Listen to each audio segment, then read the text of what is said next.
Ó, gente, vamos continuar aqui na pauta de saúde. Há poucos instantes, né, a gente falava sobre o teste aqui de uma vacina do Butantan, que vem recrutando capixabas, mas hoje é Dia Nacional do Uso Racional de Medicamentos. É uma data que visa conscientizar sobre os riscos da automedicação e do uso incorreto também de remédios. A gente precisa de ter consumo seguro, prescrição adequada, dosagem correta e tempo correto de tratamento. A minha convidada é médica toxicologista Rinara Angélica de Andrade Machado. Ela é referência técnica no Centro de Informação e Assistência Toxicológica aqui do Espírito Santo, Ciatox ES. Rinara, seja bem-vinda. Obrigada, bom dia a todos. Obrigada pela sua gentileza. Vocês recebem muitas demandas de intoxicação por medicamentos, não é mesmo? Sim, do grupo dos agentes tóxicos, o medicamento é com certeza o agente mais relevante e prevalente nos atendimentos aqui do Ciatox. Pois é, e como é que a gente trabalha esse uso racional deles, hein? Então, essa data ela vem justamente para fortalecer a importância de usar corretamente o medicamento. Então, você tem que usar a dose, o medicamento indicado para o seu sintoma ou para sua doença, no tempo correto, né? Porque às vezes as pessoas querem potencializar a ação do medicamento e às vezes acabam diminuindo o tempo de intervalo, né? E às vezes com medo acabam até aumentando o tempo de intervalo. Cada medicamento ele tem o seu intervalo correto, né? E além disso, a gente precisa do tempo necessário para tratar tanto o sintoma quanto a doença. Então tem que respeitar esse tempo também, né? Uhum. Isso daí é justamente para evitar a automedicação, né? Então, isso daí sempre com a orientação de um profissional de saúde, né? Então, o profissional ele vai indicar o medicamento correto e a pessoa ela vai seguir todas as orientações. Entendido. Então, que tipo de medicamentos são mais comuns para intoxicação? Olha, os medicamentos controlados, que a gente chama de psicofármacos, eles são os mais incidentes. Aham. Mas se a gente for pensar em automedicação, a gente não pode esquecer dos antigripais, dos antitérmicos, e aí a gente chama atenção do paracetamol. O paracetamol é uma medicação que a gente encontra facilmente, né, nas farmácias, e dependendo da dose que a pessoa use, ela pode evoluir com um quadro grave de intoxicação, com uma hepatite, às vezes até fulminante, e pode ter risco de vida. Então, assim, é um medicamento que é usado em toda a faixa etária, desde do recém-nascido até o idoso, mas a gente tem que ter cuidado com esse medicamento, né? Uhum. E os antigripais também. Então, assim, existem pessoas hipertensas que acabam se automedicando com antigripal e dependendo da característica da composição, esse antigripal ele pode piorar a hipertensão, né? Então, é um risco também. Doutora, e a gente está falando aí de medicamentos, por exemplo, paracetamol, todo mundo tem dentro de casa, né?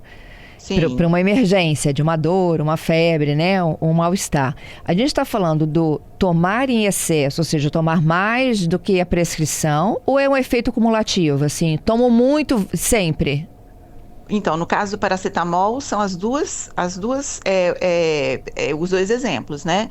Então, eu posso ter a dose acumulada de um tempo excessivo de tratamento e eu posso ter uma dose exagerada numa tomada única. Então, a Uhum. gente acaba indo para os dois lados. É, eu fico pensando também de como aqueles medicamentos coloridinhos, né, xarope, que as crianças confundem com balinha, Sim, então, esses isso também daí. chegam aí? Sim, acidente, principalmente na faixa etária de 1 a 4 anos, ele é bem incidente aqui e aqui a gente faz um trabalho de prevenção, né, de conscientização tanto dos cuidadores quanto dos profissionais que acabam lidando com essas crianças, de realmente levar essa questão da prevenção do acidente doméstico com a criança na faixa etária de 1 a 4 anos, porque ela é curiosa, ela imita o pai, os medicamentos coloridos chamam a atenção, e isso, se tiver um acesso facilitado, pode acontecer um acidente e esse acidente ele pode ser, às vezes, grave, né? Sim. Então, é importante a gente também ter o cuidado dentro de casa com as crianças e É. também com os idosos, né? Porque os idosos, eles também, às vezes, têm dificuldade visual, já não está enxergando direito, acaba trocando as embalagens, né? Acaba esquecendo que tomou remédio, daqui a pouco vai lá e toma de novo. Então, isso tudo faz parte do uso racional, né? E a gente tentar alertar que esses riscos, eles podem acontecer e a gente pode prevenir esses riscos, né? Como, por exemplo, tirando da altura deles, né? Exatamente, tirando da altura, evitando a polifarmácia dentro de casa, orientando a criança que não tome nada que a mãe ou o pai administre, né? Que isso daí tem risco. Orientações, elas são fundamentais para, inclusive, conscientizar o pequenininho, né? Uhum. Desde pequenininho, né? Exatamente. De que Então, nada disso vai à boca, né? exatamente, e às vezes o pequenininho que às vezes aprende na escola sobre a prevenção, ele vai chegar em casa e vai comentar com os pais, e ele vai também, de certa forma, instruir, né, a questão da prevenção. É verdade. Doutora, outra coisa, assim, a gente fala de não manter no alcance, né, das crianças e até mesmo, né, de idosos que estão com um processo de demência, né, para que eles não tomem mais de uma vez e tudo mais. Onde que a gente guarda medicamento com segurança? Então, esse medicamento ele deve ser guardado, principalmente em locais de altura maior do que o da criança, então assim, e em armários, né? E de preferência trancados com chave, porque aí o adulto, nesse caso, e no caso de uma pessoa que tem algum problema mental, vai ser mais difícil o acesso. Porque normalmente esses acidentes, eles acontecem quando tem a facilidade na bolsa de uma pessoa próxima, ou próprio dos pais, guardado numa gaveta dentro de casa mesmo. Então, assim, se a gente tem essa conscientização e da prevenção, a gente consegue muitas vezes evitar esses acidentes. Então, o ideal é que se guarde fora do alcance da criança e de preferência trancado. Entendido. Agora, banheiro não é lugar ideal por causa do vapor do chuveiro? Não, o banheiro não é lugar ideal porque muitas vezes você não vai ter um armário alto, né? Na maioria das vezes o armário do banheiro é na parte de baixo da pia, então tem a questão da facilidade e o medicamento ele deve ser guardado fora da umidade, fora da claridade, né? E o banheiro então ele tem essa característica principalmente da umidade, que você pode inclusive prejudicar a eficiência do medicamento, né? Uhum. Entendido. Eu tenho uma outra dúvida também. Como é que a gente percebe que há uma intoxicação por medicamento? Tem sintomas assim? Tem. Então, qualquer mudança do comportamento habitual da pessoa, isso já vai chamar atenção. Além disso, a gente pode encontrar sintomas gastrointestinais, náusea, vômito, dor abdominal, passando por alterações, às vezes, do sistema nervoso central, que vai desde uma sonolência até uma desorientação, né? E, em alguns casos, a pessoa ela pode aumentar, acelerar a respiração, o ritmo de respiração, pode ter uma dor no peito. Então, assim, são sintomas muito inespecíficos, mas que no contexto chama atenção porque não é a rotina. O habitual do paciente, né? Então, qualquer manifestação diferente, isso já pode ser um alerta de uma possível intoxicação. Uhum. Tenho mais perguntas aqui.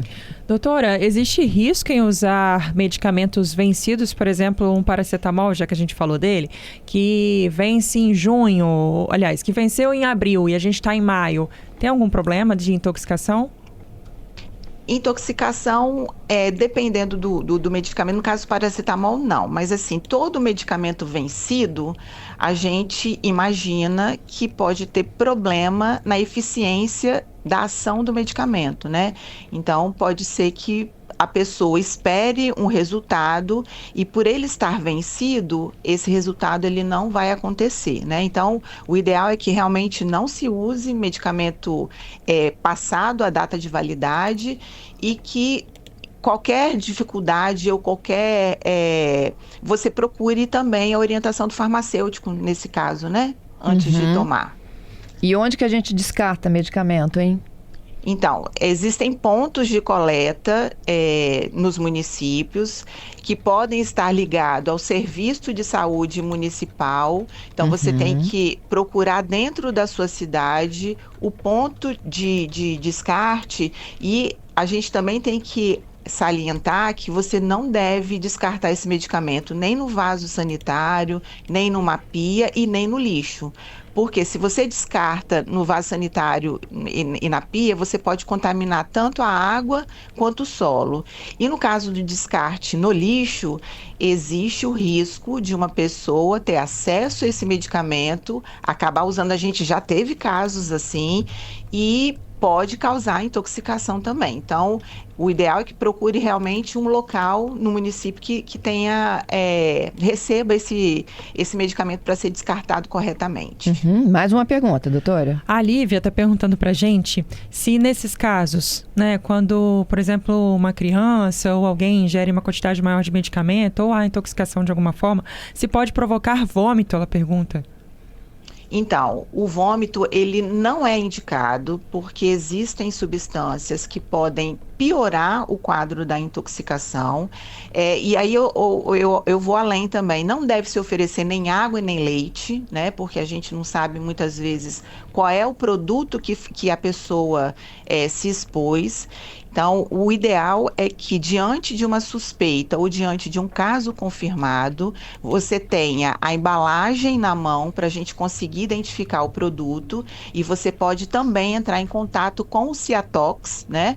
O Ciatox, ele é um serviço que faz atendimento 24 horas, ele atende toda a população do estado do Espírito Santo. Aqui a gente tem profissionais competentes e capacitados que vão avaliar o quadro junto com o medicamento que foi usado e o profissional ele vai indicar o que deve ser feito na situação específica. Entendido. Excelente dica, viu? Doutora, nesse dia, então, de conscientização, as pessoas precisam, né, de saber que remédio é para curar, né? Não é para piorar a situação, né? Exatamente. O medicamento é uma ferramenta que vai tratar, ele vai prevenir e ele vai salvar algumas vezes vida, né? Então é importante a gente evitar a automedicação, evitar o compartilhamento de medicamentos com outras pessoas, porque às vezes um amigo fala, não, esse medicamento é bom para mim, vai ser bom para você. Cumprir rigorosamente o que foi prescrito, né, pelo profissional de saúde, evitar o armazenamento de fácil acesso, então tem que armazenar o medicamento de forma correta e descartar quando possível, no ponto de coleta do município. É isso aí. Te agradeço pelas orientações e a participação aqui conosco, hein? Eu agradeço a vocês e qualquer problema, entrar em contato com o Ciatox através do número 0800 283 9904. Repete pra gente, 0800... 0800 283 9904. Perfeito. Tô anotando aqui e deixando para os nossos ouvintes também, viu? Tudo de bom, Rinara? Obrigada, bom trabalho. Você também.